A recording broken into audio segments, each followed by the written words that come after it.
If it is Monday night, oh yes it is. Ridiculously Raw. Hello friends, it's Ridiculously Over Anthony Floyer here with you for another edition of Ridiculously Raw. We are delighted to have you with us on this Monday night, and we are awaiting the arrival of our fourth panelist, the Twisted Angel, Dee Woodson, and not sure where she is. She said she was going to be on the show tonight, but she's not here yet for some odd reason. I don't know what's going on, but hopefully everything's okay where she is. So as soon as she comes in, we will we'll just simply have her. We'll just simply catch her up on what she missed. Simple as that. Just like we do with Michael Bullock whenever he runs late. So.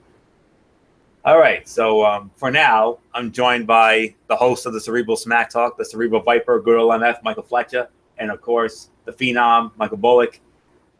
We're going to recap this edition of Monday Night Raw tonight, which was live from the Royal Farms Arena in Baltimore, Maryland. You remember formerly the Baltimore Arena, the first Mariner Arena. They now call it the Royal Farms Arena in Baltimore, Maryland. One of the great wrestling venues of all time, for not just for WWE, but also for WCW. As you know, back in the day, they used to do a lot of events there, most notably the Great American Bash. This is where the Raw was tonight, and interesting show to say the very least. A passable show, if I'm going to be real honest. A not overly passable show, but I thought it was a passable show nonetheless. Given the body of work of a couple of matches tonight. So with that being said, let's dive into to this interesting edition of Monday Night Raw tonight.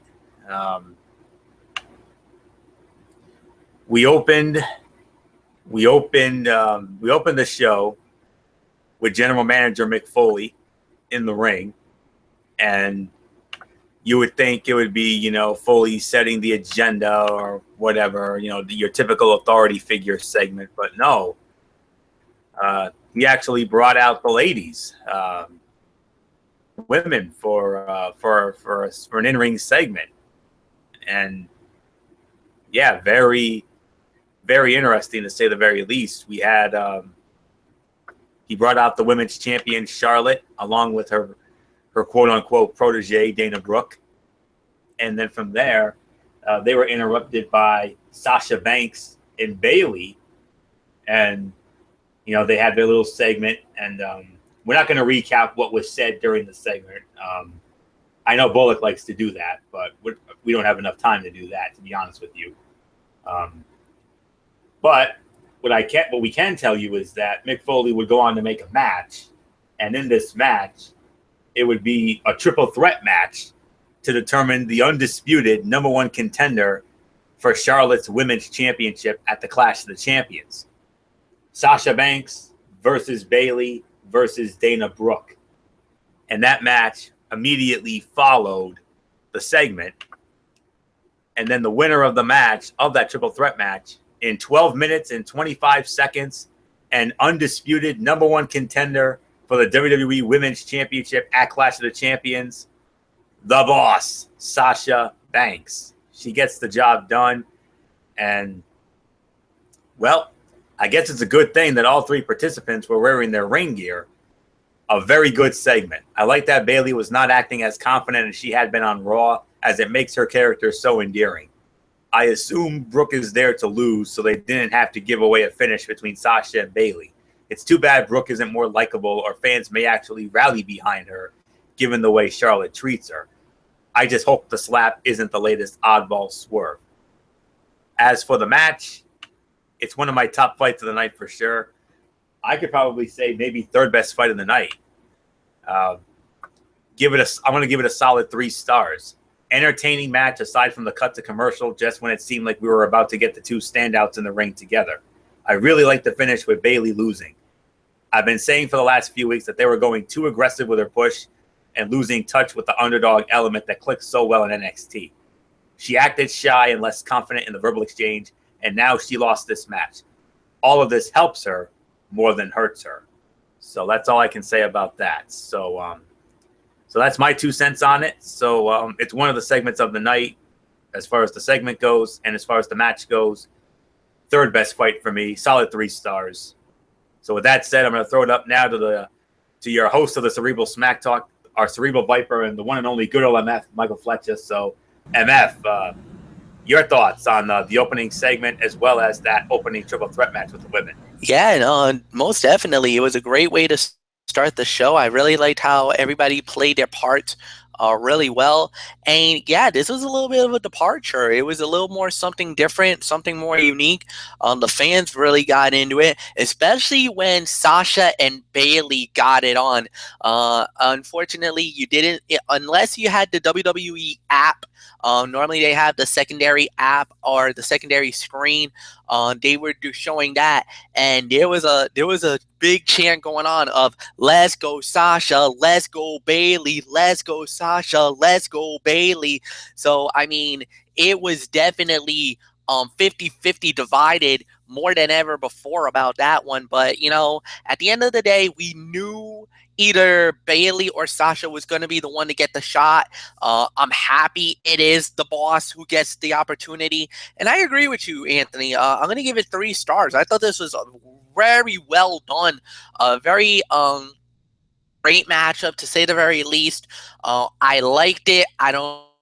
There's really nothing more to say about it. So I thought everybody played their roles very well. So, including Dana Brooke, and I'm telling you guys, I am falling more and more in love with this girl each and every week. And now you kind of saw okay, I'm not going to take it anymore. I am going to fight, and I'm going to show that, hey, I'm not going to be I'm not going to be this person that's going to get pushed around anymore. You know, I know a lot of people talked about how they were late cool and how Charlotte is definitely the Michelle McCool to Dana Brooke being the Layla. And I know Dee Dee Woodson, if she was here, she would roll her eyes or whatever. But remember, I had a love affair with Layla for a number of years. And I don't know, fellas, but I'm starting to get that feeling like I did when with Layla. I'm starting to get that feeling again about Dana Brooke. Michael Bullock, it's yours. Yeah, I mean, as far as the segment goes, I mean, I do agree. I think was one of the top segments of the night. I mean, everybody played their parts well. I mean, yeah, I mean, basically Dana Brooke. I mean, like you said, with that slap was basically like, you know what, Charlotte, I'm not gonna take your abuse. I'm not gonna take your crap anymore. So she laid a wicked slap on her, and yeah, and that crowd was basically 50-50. Some were room for Bayley, others were room for Sasha Banks. Yeah, so great segment to start it off. And as far as the match goes, I'll make it unanimous. This was a 3-star match, and yeah, and somehow we knew either Sasha or Bayley was going to get that undisputed #1 contendership for the Raw Women's title. Because I'll tell you this, if Dana Brooke had to become the #1 contender, I would have gone on a major rant on that. I mean, well, that's pretty much all I can say on that. But either way, this match was pretty good, and certainly a great way to start off the matches portion of Monday Night Raw. So, segment was good. The match was definitely 3 stars. So, that being said, for you, let's move on. Well, let's actually just move on. Yes, and I believe we move on to the first of our cutouts for this night. Bo Dallas involved in a squash match against Brandon Scott. We're not going to bother with that, so we're not going to waste our time on that. But what we are going to get into next is Chris Jericho's highlight reel, and his guest was none other than Sami Zayn. So, Michael Fletcher, we started off with you. What did you think about this highlight reel segment with Chris Jericho and Sami Zayn, MF?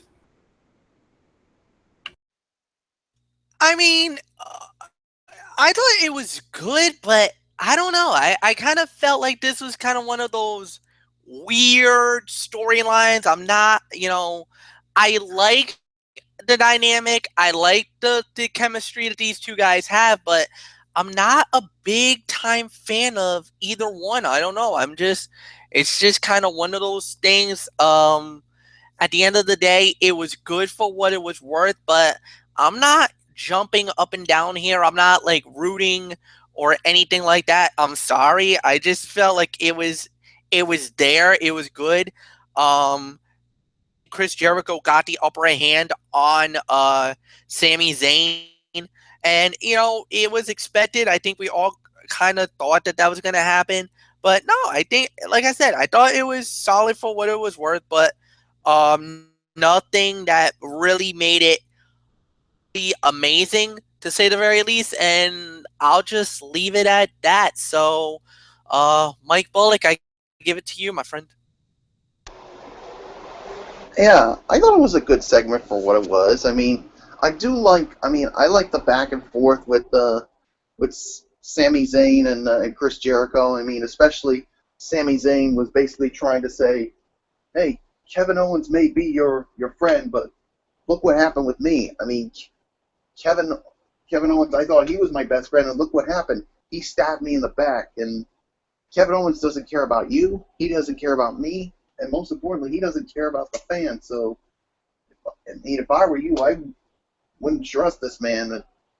And Jericho's like, "No, he is the longest reigning WWE Universal Champion, and you're just jealous of that fact." So now I got a text message from him, and that message is, well, he basically just beat the crap out of him and ended it with a code breaker. So, yeah, and of course, it was later announced that Chris Jericho would be going up against Sami Zayn at the Clash of Champions. So, yeah, I mean, the segment was fine for what it was, but you know what? I think this match, I mean, it could be good for what I think it could be a good match. I mean, based on the body of work of both of these men, and let's not forget the fact that Chris Jericho seems to put over good young talent, and I think this could be no different. So I'm actually I think this could be a solid match. So, but we'll wait and see. So, good segment for what it was. So, Florio, let's move on to you. Yeah, I was actually a little more positive with this one. A strong segment with Jericho continuing to be a great heel, and Zayn a great smarky heel, whatever you want to call it, and Zayn cutting him off with some strong words in response. I like that Jericho got the better of Zayn here because it sets up the need for a match between the two, which should be fun. Oh, by the way, we are getting that match. Clash of the Champions, one-on-one, Sami Zayn versus Chris Jericho. Again, I say that should be fun. So I'm just saying. So with that being said, let's move on to our next match, which was match 5 of the best of 7 series between the Swiss Superman Cesaro and the Celtic Warrior Sheamus. Winner of the match in an even 10 minutes. And still in the series, Cesaro. Cesaro wins it with a roll-up and using the ropes for leverage. Sheamus's lead has now been cut to 3-2. We don't know when match 6 will be. It'll probably be, I'm guessing it'll be next week on Raw. And if Cesaro wins that, which I think he will, that will probably force a best of 7, maybe a Clash of the Champions. So, Michael Bullock, I mean, you were ready to give up on your boy, the Swiss Superman. Are you starting to have some thoughts now that it's 3-2? I think I may be having a change of thoughts now. I mean, yeah, now it's 3-2. I mean, I kept thinking, yeah, it's going to end tonight. I mean, it's just too much to ask for Cesaro to come back from a deficit like this. But no, he got the job done, even though he did use the ropes for leverage. So yeah, as far as the match, I'm going to give it somewhere between 2.25 2.5 stars. I think I'm leaning more towards 2.25 because, well, he did use the ropes for leverage, so I have to take some points away from that. So, but yeah, I mean, yeah, good win for Cesaro. He stays alive, and it gives some hope for the fans of the Cesaro section. And I do believe that the match number 6 will take place next week on Raw, and that the 7 should it go 7 a 7 best the actual 7 series. I think that match number 7 will take place at the Clash of Champions. So, but still, Cesaro's got a lot of work to do to make that that possibility a reality. So, 2.25 stars is my rating on the match. Florio, what says you? I'm going to go slightly higher on that. Solid 2.5 stars. I probably would say my 4th best fight of the night here. A good match with solid crowd support. Cole did a good job of playing up the idea that teams rarely come back from 3-0 deficits. But he didn't help sell me during the match on the possibility that Cesaro was at risk of losing the series. So let's keep that in mind. But yeah, Cesaro wins again. I probably would say it was maybe the hold on here. Let me just double check my liner notes here before I give it to Fletcher. Okay. What do I have here? Okay. Yeah, 3 stars for the women. Yep. I'm actually going to, yeah, I think 2.5, maybe even 3 probably would be the best way to go here. So that's really all I can give it here. So I mean, I'm even reading some people are actually liking this a lot more. 3, I mean, I've even seen some that some have even given it 3.5, which I'm really surprised about. It didn't really feel like a 3.5 star match. I think it felt more like a 2.5 to 3 to me.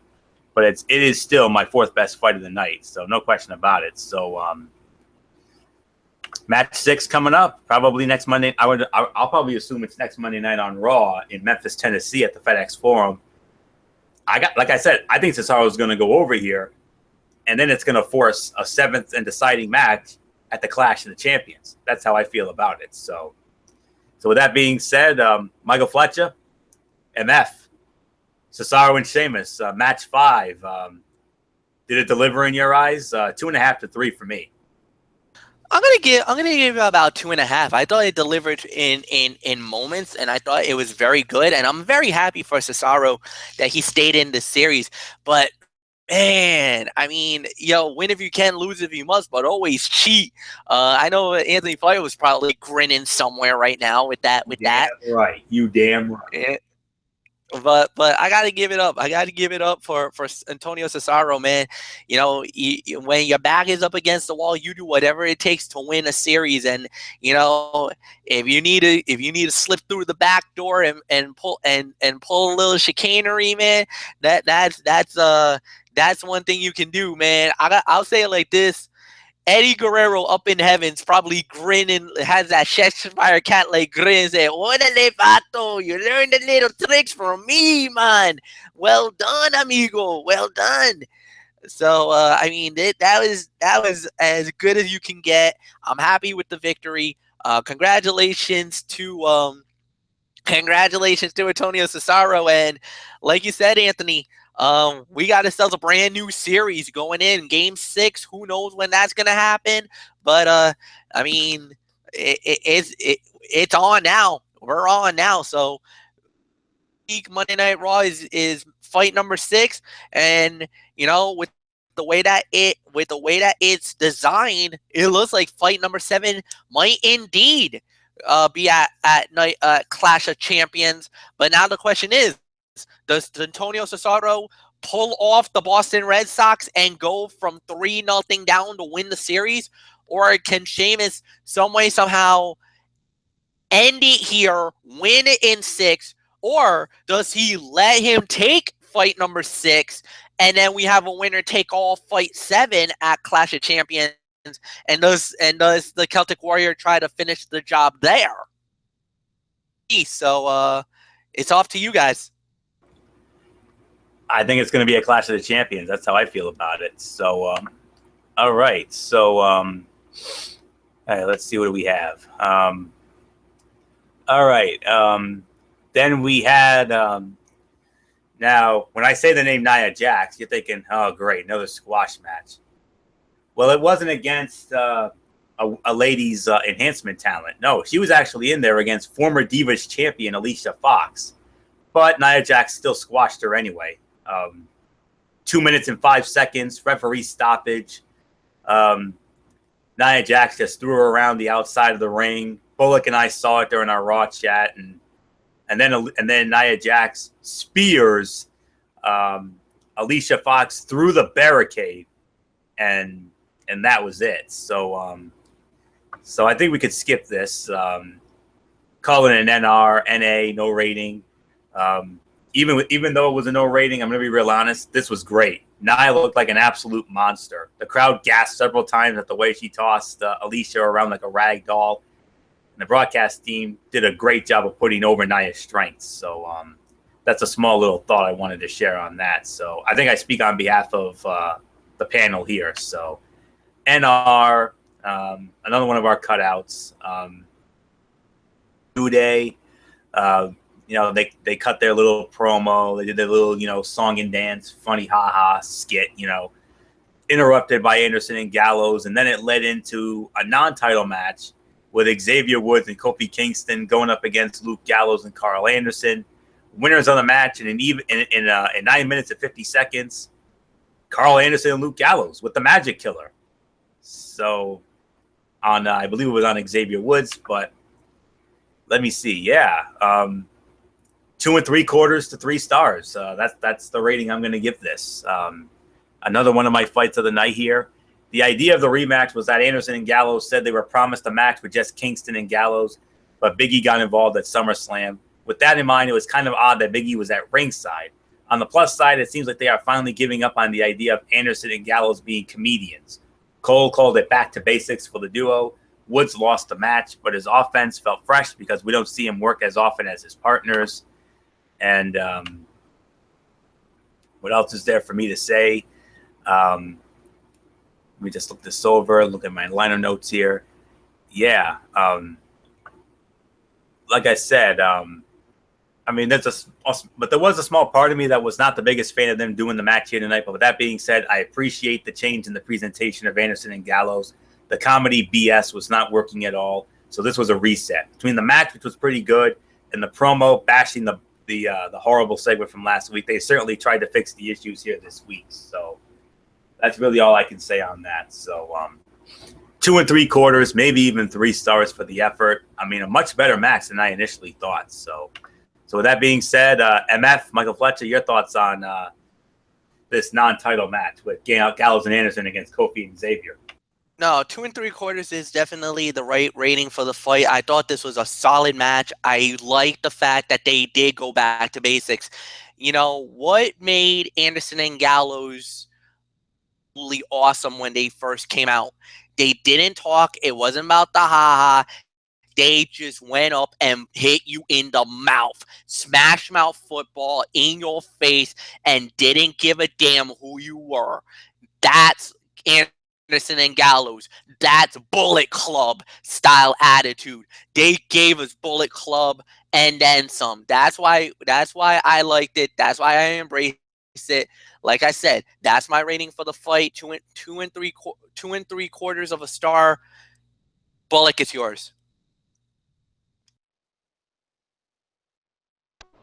Yeah, I agree. 2 3/4 to 3 stars is my rating as well. It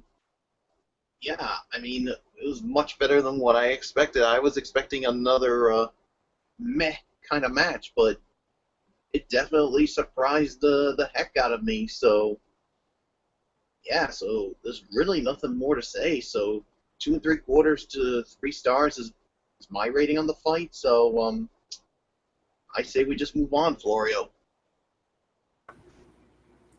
Yes. What do we have? Then we had another match. Jinder Mahal. It was Jinder Mahal going up against Jack Swagger, and winner of the match, believe it or not, in as I pull this up, in 3 minutes and 18 seconds via a pinfall, was Jinder Mahal. Jinder Mahal wins the match. We don't have to get into this if you guys don't want to. I mean, it was a rather meh match anyway. I mean, this could easily be a cutout. So, besides, it was a 1-star fight, if I'm going to be real honest with you. So, we don't have to get into it if you guys don't want to. So, besides, it was a meh fight anyway. So, then we had a one-on-one match, Enzo Amore with Big Cass going up against Epico with Primo, the Shining Stars. And the winner of the match in 3 minutes and 15 seconds, Epico gets the Duke. What happened was the suplex back in the ring. Primo trips him up, holds the leg down, and Epico gets the win. I mean, it was basically WrestleMania 5, Ravishing Rick Rude and the Ultimate Warrior with Bobby Heenan. It was kind of like that, if I'm going to be real honest with you. I can't believe the Wrestling Forum's favorite tag team gets upended yet again. That's another 1-star match. That was another meh fight. And I mean, boy, howdy. I mean, Enzo and Cass are starting to go down here a little bit, starting to go downhill a little bit. And that's not good. Yeah, so we're not going to bother with any more of that. So, so with that said, let's get into the main event. It was WWE Universal Champion Kevin Owens one-on-one with Roman Reigns. Now, there was a stoppage, a brief stop. There was a stoppage in the match because Seth Rollins got involved. 13 minutes and 15 seconds, and it was initially Owens winning by disqualification because Seth Rollins attacked Kevin Owens, and then Mick Foley comes out and gets in the face of Seth Rollins, and then all of a sudden, Mick Foley says, "Restart the match." So we're gonna rate the overall match. We're not gonna count the disqualification finish. When all was said and done, though, there was more interference. Rusev, the United States Heavyweight Champion, he gets involved. He distracts Roman Reigns enough for Kevin Owens to hit a pop-up powerbomb and get the 1, 2, 3. So with that said, Kevin Owens wins the match in a total time of 23 minutes and 10 seconds. I do believe Michael Fletcher starts this one off. So, MF, your thoughts on this main event? Fight of the night. 4 stars is my rating for this match. This was unbelievable. But, oh, man. Okay, first off, I know a lot of people in the IWC is probably going absolutely ballistic. They're celebrating. They're so happy because of the fact that it's going to be one-on-one for the Universal title. Seth Rollins versus Kevin Owens. Universal title confirmed, set. There is no outs. There's no doubt about it. That fight's gonna happen. It looks like Roman Reigns and Rusev for the United States title will also be confirmed. That one will be set up, and I gonna say it right now. I think we got a new United States champion coming. I think this is gonna be the night where will win a title. He won't win the Universal title. He'll win the United States title, and hopefully people will not be pissed about this. Hopefully they'll be like, you know what? Let Roman be the U.S. champion. I think it's one of those factors. It's like with John Cena.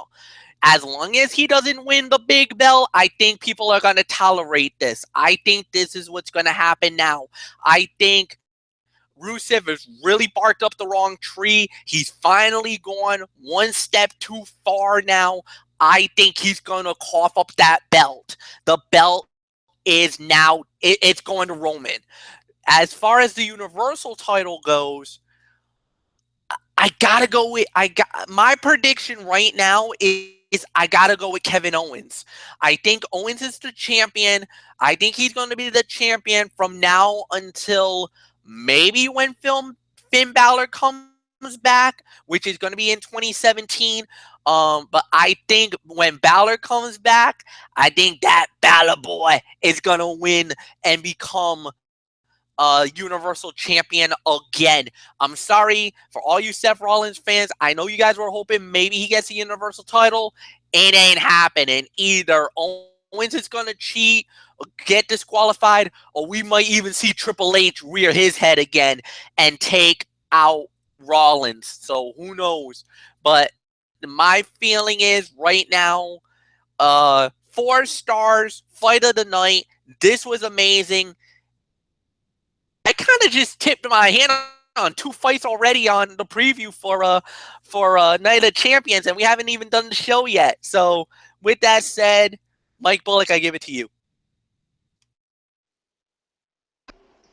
Yeah, 3.5 to 4 stars is my rating on the match, and I do agree this was the fight of the night. I mean, this was a really good match, and I mean, yeah, minus the what happened with Seth Rollins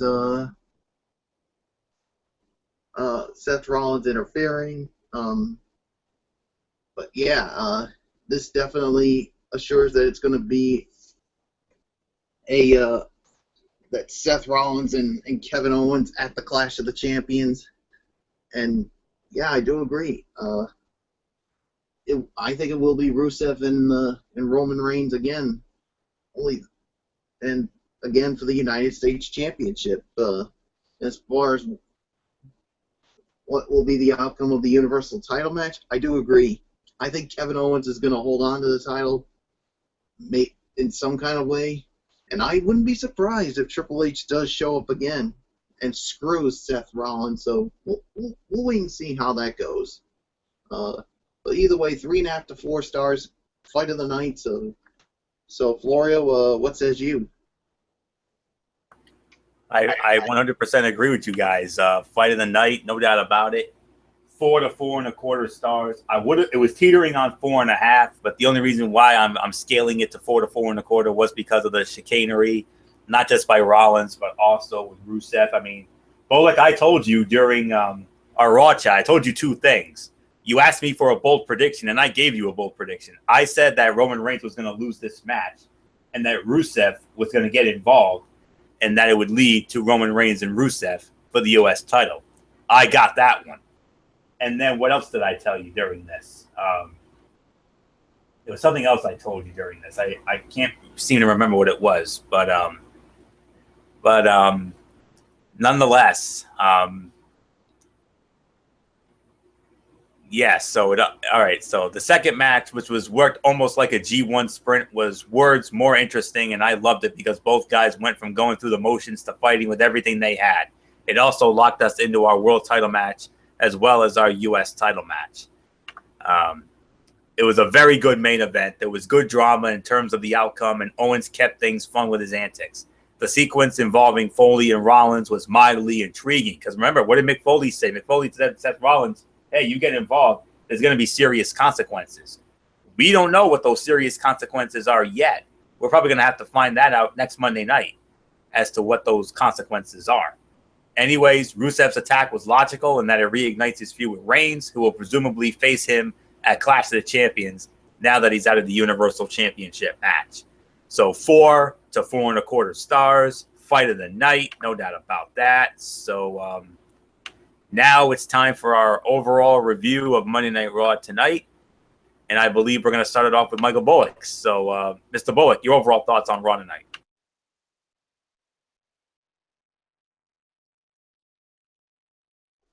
All right. You know what? I'm gonna give it a passable rating. I mean, to me, I'll say it was a solid but not spectacular edition of Monday Night Raw. I'll give it a 6 out of 10 as far as I'm concerned. I mean, you had you had some really good matches. The fight of the night being Roman Reigns and Kevin Owens. You also had a good You also had a good women's match, women's triple threat match. You had some good segments, but you did have some dud enhancement fillers that we had. So yeah. So I'm gonna give it maybe. You know what? I'll give it somewhere between 6 to 6.5 out of 10. Yeah, that's where I'll go. 6 to 6.5 out of 10. So yeah. So that's pretty much all I can say. So Florio, what are your thoughts on this Monday Night Raw? Slight disagreement, Bullock. I'm going to go a little bit higher than you on this one. I'm going to give it between 6 3/4 to a solid 7 out of 10 for this edition of Monday Night Raw tonight.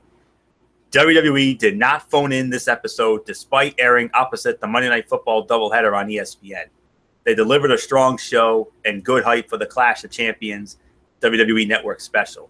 It will be interesting to find out how many people saw it, as it's not like they advertised much outside of the main event and the latest Best of 7 series match. This was a roller coaster of a show, quality-wise. Hour 1 wasn't bad, mostly average and fine, but nothing to make you feel as if you need to keep watching the show. Hour 2 was very strong, with the highlight reel coming off well, the quality Sheamus vs. Cesaro match, the awesome squash by Nia Jax where she killed a woman, and the rehabilitation of Anderson and Gallows, which was very, very much needed. Hour 3 then started off poorly like last week, but the overall package with Owens, Reigns, Rollins, and Rusev pulled it back together. Overall, a much better show than last week with ease. It still has its issues, but they did a good job of locking in the Clash of Champions matches. I am not sure if the Cruiserweights are the answer, but they have to be better than the stuff we've been getting the last few weeks in hour number 3. So for me, it's between 6 3/4 to a solid 7 out of 10. So she's out. Okay, that's what I thought. So Didi Whitson is out. So with that being said, MF, your overall thoughts on this Monday Night Raw tonight? I'm with Michael Bullock, 6.5 out of 10. It was a good show. It was passable. The Best of 7 series was good. I love the way that they decided how they were going to determine the number 1 contender for the Raw Women's title. Now we got 2 clear fights. We got 3 clear fights now for the Clash of Champions. We got the WWE Universal title.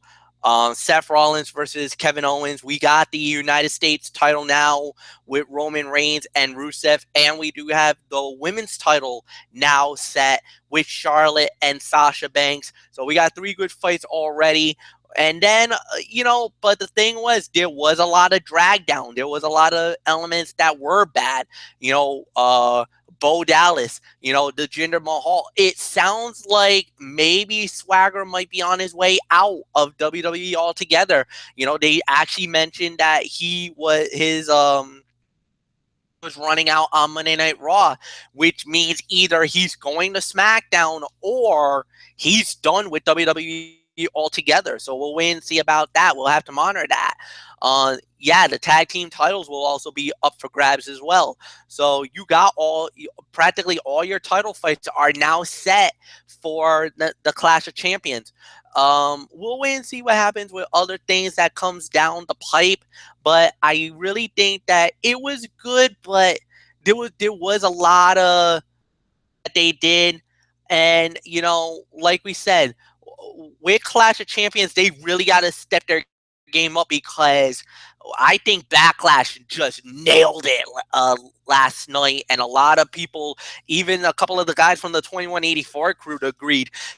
One guy who is one of the harshest critics of WWE called it predictable, but he liked what he saw. So he actually agreed. He gave it an 8 out of 10 as well. So we'll wait and see what happens, and nothing more to say. So Anthony, is on to your Tony's take.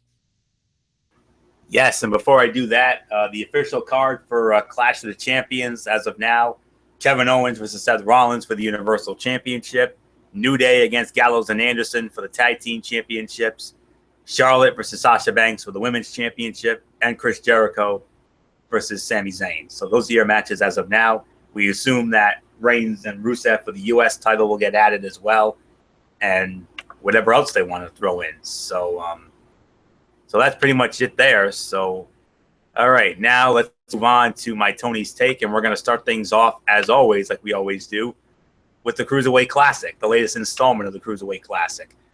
And the other half of the quarterfinals, we had Noam Dar going up against Zack Sabre Jr. and Rich Swann going up against TJ Perkins. First match was Zack Sabre Jr. versus Noam Dar, and the winner of the match via submission in 15 minutes and 57 seconds, Zack Sabre Jr. advances to the Final Four. 3 3/4 stars for this fight. I mean, overall, very good match with Dar needing a performance like that. The beginning was a bit oddly laid out, and the selling could have been a bit better, but this was enjoyable and easily Dar's best performance in the Cruiserweight Classic. 3 3/4 stars. And then in the other match, we had TJ Perkins versus Rich Swann. Winner of the match, also via submission, in 17 minutes and 30 seconds, and advancing into the Final Four, TJ Perkins, another 3 3/4 star match. I mean, wow. Let me see. This was another very good match. Perkins is very good and keeps his focus when working the knee, but also knows how to mix things to keep it interesting. Swann did a very good job overall of selling the knee and is so easy to root for as an underdog character. It did lack some energy, both in ring and from the crowd, before they worked into the home stretch, but this was another strong outing in the tournament that was easy to enjoy. So both matches were really good. I really could not put one over the other. That's how great they both were. So yes. And next week, ladies, and this Wednesday night, my friends, it is the live 2-hour finale of the Cruiserweight Classic, 9 p.m. Eastern, following NXT on the WWE Network. Your 2 semifinal matchups as follows. Zack Sabre Jr. will go up against Gran Metalik. And in the other match, it'll be TJ Perkins going up against Kota Ibushi. And then from there, we will also have the championship match. And I'm going to be real honest with you guys. I'm hoping and I'm praying that it will be Zack Sabre Jr. and Kota Ibushi in the final. If we get those two in the final, I told Michael Bullock this earlier. I'm going to tell you all now, including UMF, if it's Sabre Jr. and Ibushi in the final, it's a guaranteed 5-star classic. You heard it here first. It's going to be a 5-star classic, chock full of the finest Shakespearean drama you will ever see. And I don't know what else there is to say on that. And it's also going to be, in my mind, an easy match of the year contender for sure. So fingers crossed on that. And as far as my overall review goes, solid 8 out of 10. Another strong showing from the Cruiserweight Classic, which remains a joy to watch with a combination of strong wrestling and a group of performers that I truly enjoy watching. We had 2 very good matches, and while I personally would have loved to see Rich Swann advance from the underdog perspective, Zack Sabre Jr. and TJ Perkins winning makes for a great Final Four with Gran Metalik and Kota Ibushi. I am really excited for this Wednesday's live special. Believe that. So yes, sir. Solid 8 out of 10. And I got a damn good feeling about that show coming up on Wednesday night. That is going to be one hell of a show, and I cannot wait. So, all right. Now we move on to Impact Wrestling. The Impact Wrestling, of course, taped show, as always, from the Impact Zone in Orlando, Florida. And of course, I'll give you my thoughts on that, and I'll set the table for the next show, which will be on Thursday night rather. Just so excited about the Cruiserweight Classic. You can't blame me for being a little dipsy-doo botcheroo-ish. Okay. I guess I don't have what's expected to be on the next show, but I'll look into it in just a moment. But what I can do is I can give you my overall thoughts on this show. Okay. First up, we had we had, your usual in-ring segment with, the Miracle Mike Bennett in the ring with Maria, which is, which is the norm in TNA. I mean, it is the TNA what we had in the WWE before with the Authority always starting things. But and then it was interrupted by Dixie Carter. It was also interrupted, and then Dixie Carter announces that at Bound for Glory, the Miracle Mike Bennett is going to go one-on-one with TNA's newest signee, Moose. Yes, it is official. Mike Bennett and Moose will fight at Bound for Glory. And Moose came out and tried to go after Bennett, but Maria pulled off a nice enough distraction to allow Bennett to bail out. The good news is that they set up a match for Bound for Glory. The bad news is that we had to sit through another Mike Bennett promo to get to it. I mean, don't get me wrong. I love Mike Bennett. He's fine, but he doesn't come across as a main event star to me just yet, which is what TNA is trying to sell him as. He's had the time given to him by the company, a lot of TV time, but he's just a guy right now. Simple as that. So now we kick off the in-ring portion of the show with a Knockouts tag team match. It was Jade and Gail Kim going up against Allie and Sienna. Winners of the match in 4 minutes and 39 seconds via pinfall. It was Jade and Gail Kim after Sienna lays out Allie with a silencer. This to me was the worst fight of the night, no doubt about it. 1 star for the effort. The match was not very good at all, but it was more of an angle to continue making Allie the sympathetic figure. Sienna left her in the ring, and Jade and Kim checked on her. So that's really all that happened. Then they had a Broken Hardy training segment, and then Billy Corgan comes out for a big announcement, and he announces that the King of the Mountain Championship has been retired, and that they have created a brand new championship, and it's called the TNA Grand Championship. And then he was interrupted by Drew Galloway and said that if Rock and Roll Billy wants a new and innovative champion, he is looking for Galloway because he is the only choice. And then Billy would say this is not about politics. And then we actually there are actually unique rules for this championship. They're going to have a tournament. They're going to have I believe it's an 8-man tournament. And here's the stipulation here: each match will have 3 3-minute rounds, and there will be live judges at ringside and a 10-point scoring system. You can win via pinfall or submission, but if they go all 3 rounds, the judges will decide a winner, and the new champion will be crowned at Bound for Glory. And then Aaron Rex would interrupt, and then they go at it. And then Billy Corgan would say, Drew Galloway, stick around because you're actually going to compete in the first Grand Championship tournament match. And he goes up against Braxton Sutter.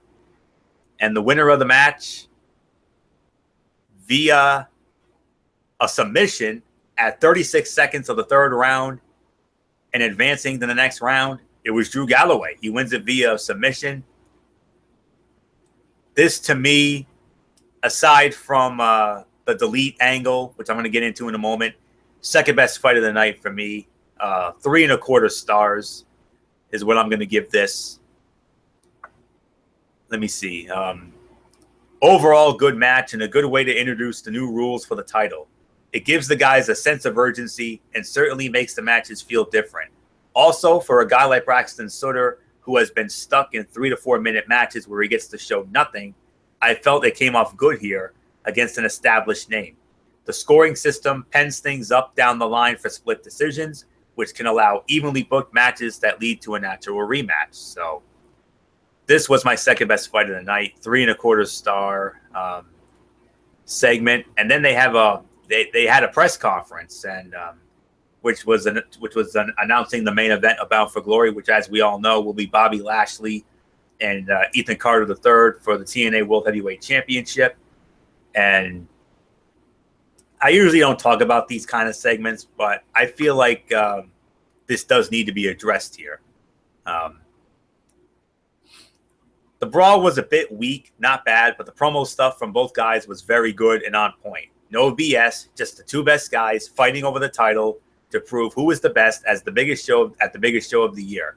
For as good as EC3 was, Bobby Lashley was absolutely fantastic as the monster badass heel that gave absolutely no you-know-what. So, well done as far as that goes. And then in another Grand Championship tournament bout, we had Eli Drake going up against Broman's member Jesse Goddard, formerly of the Big Brother show. Winner of the match at 2 minutes and 12 seconds of the second round via a pinfall and advancing to the second round, Eli Drake. Eli Drake wins it. 3 stars. That's my rating for this. I'm going to give it a solid 3 stars. Let me see. Let me check my liner notes here. Yeah. Another good outing. I liked how Drake sold the desperation of needing the finish to win. So far, the matches have come off well and also giving guys that normally work short and average matches more urgency, which has improved their match quality so far. I like it. So, and then that leads into the main event of the evening, the final Deletion 2 Extraordinaire Boogaloo, the Decay against the Broken Hardys. TNA World Tag Team Champions, the Decay, Crazy Steve, the Monster Abyss, and Rosemary going up against Broken Matt Hardy, Brother Nero, Jeff Hardy, and Matt Hardy's wife, and wrestler and women's wrestler extraordinaire herself, Rebby Sky. Yes, she gets involved in the match. Winners of the match in 11 minutes and 41 seconds, the Broken Hardys. The Broken Hardys win the match. It was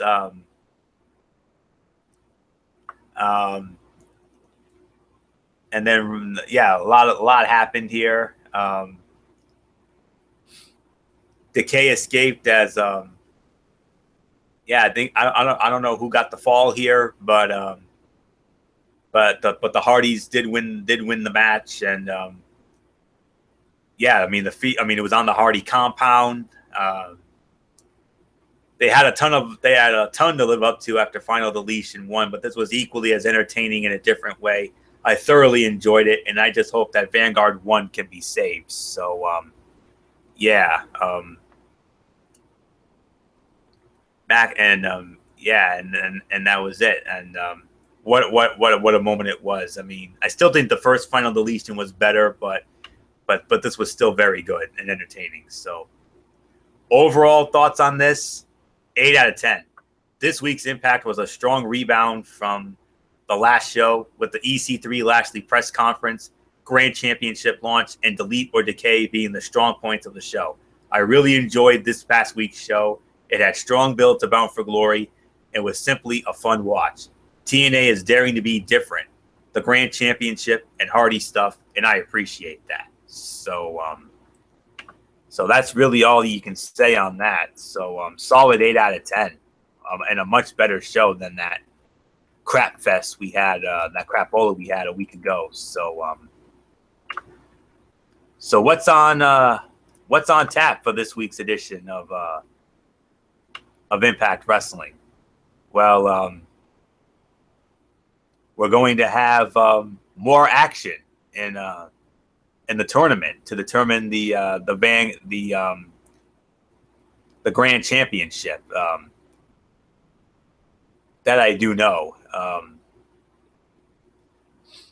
I don't really have what is on tap for the next show. But what I do know is that you can catch it Thursday night on Pop Television, 8:00 Eastern time, and as I look for what we could have on the next show, I mean, I'm really looking forward to seeing what's going to happen on the next show. I mean, should be interesting to say the very least. I mean, I know we're going to get more Grand Championship tournament matches.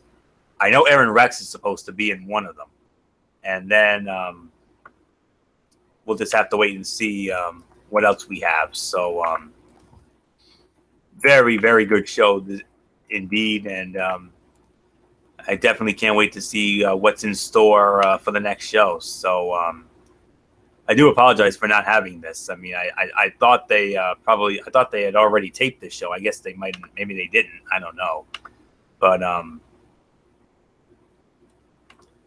yeah, I'm looking forward to it. So with that being said, unless I find it before we go off the air, I'm just going to end it here. So thank you all so very much for tuning into this newest edition of Ridiculously Raw. We hope you enjoyed it. And we're going to do our shout outs now. So I'm going to open forum it. Whoever wants to do it first, take it. Just save me for last so I can set up the future content. So I think I'll have Michael Fletcher start it off. So Michael Fletcher, you started off with your shout outs, then Bullock, and then I'll wrap it up. So All right. it's all yours, Fine. man. All right, that's fine. First off, I want to say thank you to all the great fans out there for making Ridiculously Raw as ridiculous as it's been. You guys are the best fans in the world. You guys already know that. A special shout outs to all the guys out there, the super fans. You guys know who you guys are. Friends from the junior high and high school days. You guys know who you guys are. 2184 crew. I do want to take a moment and wish a very happy birthday to Zoe Ferreira, who's a good friend of mine. It was her birthday, actually, as a matter of yesterday, but I want to put that out there for the whole world to know. She's really one of my closest friends, and actually is really close with our very own super fan, Megan Silva. So a delightful young lady she is, very cool. When you get to know her really well, her family is so awesome. I love them to death. So special happy birthday to you, my dear. And I do have a send out some love and some thoughts and prayers to my good friend Eric K. Things has definitely been going on in his life that I just want to give him my thoughts and prayers and give him a big shout out and say that I'm thinking of you, man. And be strong, man. That's all I'm gonna say. I'm not gonna get into the details because that's none of your business. So but much love to you, man. I hope everything's good with you and your fam. Thinking about you, brother. Love you, man. And that's it, guys. So tomorrow night is not ridiculously raw. It's the Cerebral 95. We got SmackDown Live. We got the fallout from Backlash. We also do have.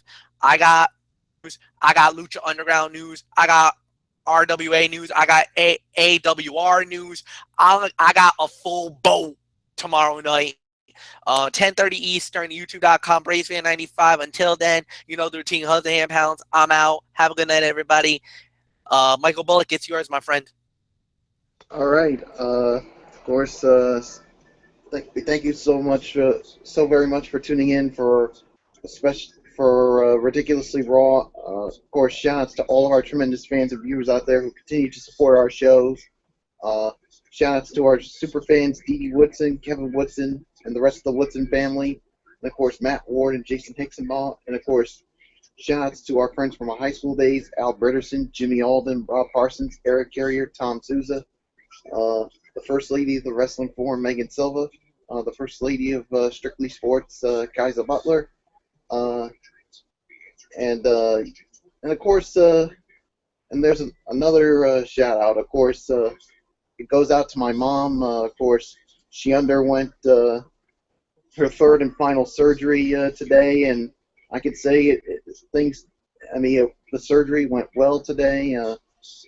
They took the vein from her leg and did that transplant. Her shoulder's no longer numb, but her leg's probably in a little bit of pain after the surgery, but she's resting comfortably at the Rhode Island Hospital right now as we speak. A little groggy, and probably tired from the meds that they probably gave her. But I love you, Mom, and I'm thinking of you. And you certainly stayed strong during the whole surgery, and hopefully you come home tomorrow. If not tomorrow, definitely Wednesday. So yeah, so definitely a shout out to my mom. So yeah, so until tomorrow night for the Cerebral Smack Talk, This is the Phenom Mike Bullock saying thank you all so very much for tuning in. Of course, you know the routine. Thumbs up. Talk to you later. Yeah. Throw it a Fortune 4 style. Bye for now, and enjoy your Tuesday, everybody. So, Florio, take us home. I actually do have. I actually found a couple of things I can announce for Thursday's edition of Impact Wrestling. Before I do the shout outs, Grand Championship tournament matches. Yes, Eddie Edwards will go one-on-one with Mahabali Shera, and then in the other one, it'll feature the TNA in-ring debut of Aaron Rex, aka Damian Sandow, for all you WWE marks out there. And there's also a Knockouts gauntlet match to determine the number one contender for the Knockouts championship at Bound for Glory. That the winner will face Maria Kanellis Bennett for that championship at TNA's biggest event of the year, Bound for Glory. Some in-ring segments here and there. So that's all I can give you for Thursday night's Impact Wrestling. So, all right. Now, as far as the shout-outs are concerned, of course, we want to send a special shout-out to all of our tremendous fans and viewers out there who continue to make all of our projects, whether it's Ridiculously Raw, the Cerebral Smack Talk, College Football Thursday, NFL Friday, the whole 9 yards, whatever the case may be, as ridiculously over as they are, we appreciate it as always. You are the best fans in the world. Enough said on that. Shame we couldn't have Dee Dee Woodson on with us tonight, but it is what it is. But we want to send a special shout out to the first lady of the Wrestling Forum, the Twisted Angel, Dee Dee Woodson, husband Kevin, and the entire family. Of course, Matt Ward, we wish him continued success with his blog site, The Rum Report, blogspot.com. Check it out. Great read. Jason Hicksonbaugh, Daniel Luttrell from the UK. Our other first ladies, Kaiser Butler, Megan Silva, and Lexi Calloway. And then, of course, rounding it out, of course, our friends from our high school days, Tommy Souza, Eric Carrier, Jimmy Alden, Al Bradison, and Rob Parsons. And last but not least, our Imperial Grand Poobah himself, the Hardcore Pipe Bomb, Derek Ferreira. Very busy day on his sports blog. He predicted the full card, how he sees No Mercy playing out, as well as some power rankings for college football and in the NFL, and some other great reads. So check that out on his sports blog site. And I'll save the rest of my shout outs for Friday night. And of course, future content. Of course, tomorrow night, 10:30, Brace Fan 95. Michael Fletcher just mentioned it. An all-new edition of the Cerebral Smack Talk. We're going to review SmackDown Live, sort out all the fallout from Backlash. The only thing I can confirm for that show is that the new WWE World Champion, the phenomenal AJ Styles, will address the WWE Universe. I'm already getting anxious about that, but in a good way. And then from there, Michael Fletcher will have his Mikey's Mindset with some ROH, some RWA. But what I'm most looking forward to is hearing his review of the recent season premiere of Lucha Underground, which premiered last week. And I'm starting to get into that stuff myself. So I can't wait to hear what he has to say about it. So that's tomorrow night. And then we'll be off on Wednesday. And then we'll be back on Thursday night for week 3 of Strictly Sports College Football Thursday. And that is our loaded docket week. So many incredible top 25 matchups with potential for Shakespearean drama at its absolute finest. Headlined, of course, by Ohio State against Oklahoma. So many other great matchups we're going to get into. That's on Thursday. And then Friday night, week 2 of NFL Friday. We'll recap the Jets and Bills game from Thursday night, and then we'll also get into the week 2 games, the remaining games of week 2, and then our first NFL Power Rankings. And then we're off for the weekend, and then we'll be back next Monday night for Ridiculously Raw, the go-home show for the Clash of the Champions. So hopefully it's a good show. So, all right, that'll put the bow on this edition of Ridiculously Raw. We want to thank you all so very much for tuning in. And until tomorrow night for the Cerebral Smack Talk on Brace Fan 95, it's Ridiculously Over Anthony Florio here for the Cerebral Viper and host of the Cerebral Smack Talk, good old MF Michael Fletcher, and the Phenom Michael Bullock, and in spirit, the Twisted Angel Dee Dee Woodson, and Hardcore Pipe Bomb Derek Ferreira. You know the routine, everybody. Thumbs up. Talk to you later. Yeah. Throw it up Fortune 4 style. Bye for now, my friends. God bless. Be good to each other.